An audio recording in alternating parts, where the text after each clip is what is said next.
Skylanders was originally not even supposed to be a Skylanders game. It was planned to be a Spyro style game. This game was going to be called Spyro's Kingdom.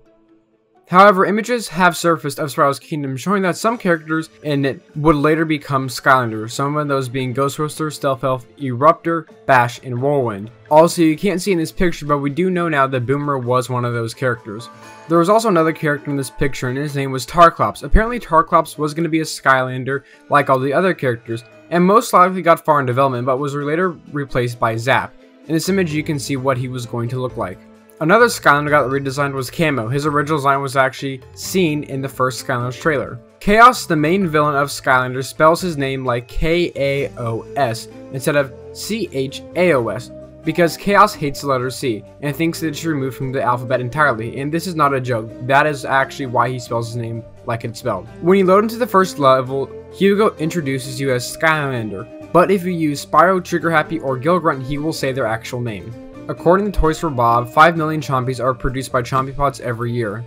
Skylanders Spyro's Adventure has the most levels out of any of the Skylanders game, even if you do not include adventure packs. The game has 22 base game levels and 4 DLC levels, giving it a total of 26 chapters. The person who composed most of the music in Skylanders lore and Balth has also composed music for Mission Impossible, Terminator Genesis, Penguins of Madagascar, and much more. In an interview at E3 2011, there was a TV in the background showing gameplay, and by Spyro's name it shows that he was actually a fire element, so it appears that Spyro was changed to a magic element very late into production. The healing magic item was designed as a golden apple originally, then later got replaced by the bottle design we all know today. A lot of the air characters from Spyro's Adventure and Giants have accents. Skylanders Spyro's Adventure has 2 Skylanders originally from the Spyro series, Senator and of course Spyro, and Sparks is a magic item as well. These are the only characters from Spyro in Skylanders. However, a dragon named Flavius that we see in the last chapter of Skylanders Spyro's Adventure shares a striking resemblance to Ignitus from Spyro. Skylanders Giants has the shortest roster of new characters, only having 16 new original characters and 24 old characters brought back. Snapshot, a Skylander that we later see in Trap Team, was supposed to be the Water Core in Giants, and not Chill, and even got a different name, Bullseye, but for whatever reason was eventually scrapped. The only time that a character ever says a Skylander's name in any of the Skylanders games besides Zuko saying the starter pack characters' names is in the Oracle, at the beginning of the cutscene when he says whatever Skylander's name you're playing as. Greetings. My name is Octavius Cloptimus, and you are Flynn, Calais, Ermit, and, of course, Cinder. Speaking of the Oracle, if you play Sprocket and put down her turrets by the Oracle, it will shoot the Oracle despite the fact that he's not an enemy. Depending on what element you are, if you attack a sheep, it will have a different effect. Drobot was originally going to be red and gold, but then was turned to blue and gold pretty early in production. Giants introduced new Skylanders called Light Cores, where the Skylanders would light up when you put them on the portal.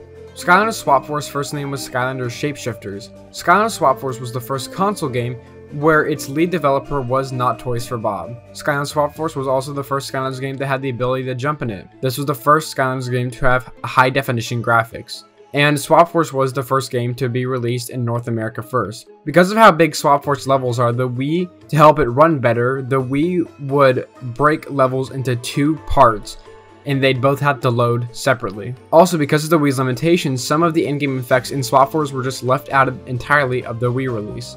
The game has a total of 19 levels, but it also counts boss fights as levels, so including those, Swap Force only has 16 levels, the same amount as Giants.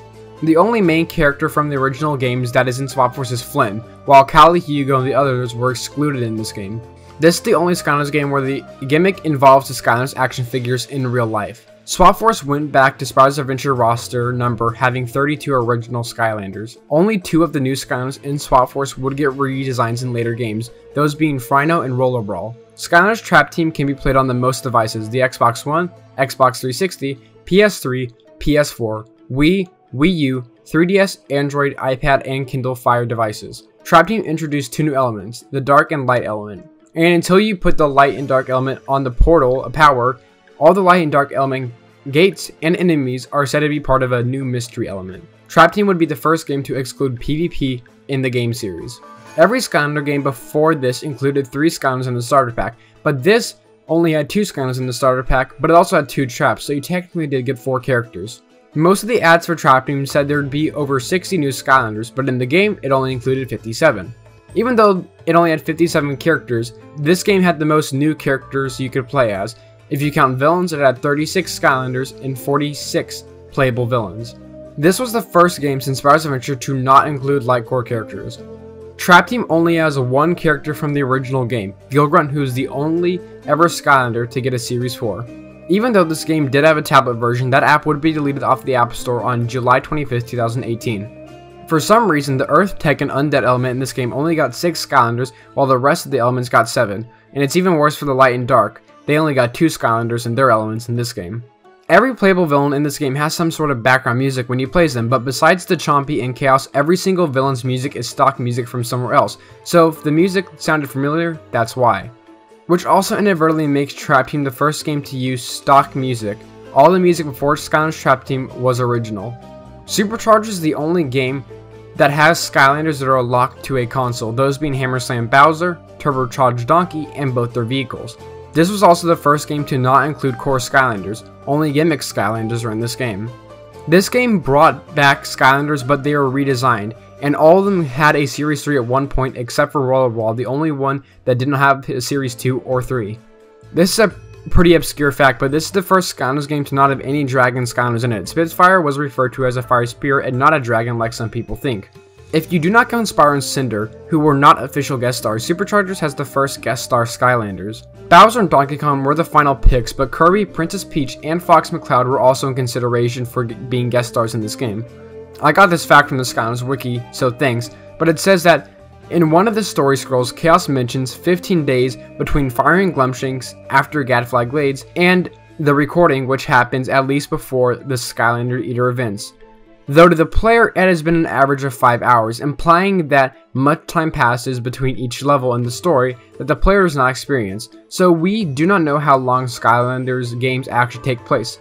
But by this, it gives us the idea that Superchargers at least takes place over a couple of months. Skylanders Imaginators has the distinction of the last Skylanders game. It also has the distinction of being the only Skylanders game that does not have any 3DS port or a Wii version, but it's also the only game to be on the Nintendo Switch. Imaginators introduces the Senseis, which are said to train Skylanders, which means that some of the Senseis that you play in this game could have trained Skylanders we have played before. We do know though that Kingpin did train Stealth Elf because of the cutscene in the game. Imaginators like Superchargers has 2 guest stars, being Crash Bandicoot and Dr. Neo Cortex, to help build hype for the Insane Trilogy. There were 3 prototype logos of Skylanders Imaginators that surfaced to the internet, and these are those 3. Speaking of its logo, Imaginators is the only Skylanders logo to ever have the light and dark elements in it, despite having those elements since Trap Team. Imaginators is the only Skylanders game that has Skylanders as NPCs, which all happen to be the main characters in Skylanders Academy. There are some concept art for the packaging of Skylanders Imaginators, and in the smaller box we see that there is a Stealth Elf, which means that there might have been a plan to have core Skylanders in this game. This is a weird fact, but Bad Juju's catchphrase is based on a Bible quote. Her catchphrase is, "The spirit is willing." The actual Bible quote reads, "The spirit indeed is willing, but the flesh is weak." This is another fact from the wiki, so thanks. There are scrapped assets for at least 2 different levels posted by the game's 3D modelers, a pair of dragon statues before a circular gate, and a port town with a building that appears to be a troll restaurant. And the final fact in this video is that a game dev did officially say that there was a planned year 2 for Imaginators, adding new Skylanders, new levels, and introducing quadruped Imaginators. Yep, but that's the end of the video, guys. This video I just thought would be a cool thing to do. Just giving you guys some Skylanders facts. Some of the facts are pretty well known, but some of them, especially the Bad Juju Bible quote, are pretty obscure. I want to say that I did get some of these from the Skylanders wiki, but I didn't use all of them obviously because that would have been weird. If you do want to see a lot of Skylanders trivia though, which are basically facts, there are some on the wiki. So anyway guys, if you guys have enjoyed this video, and thank you guys for watching.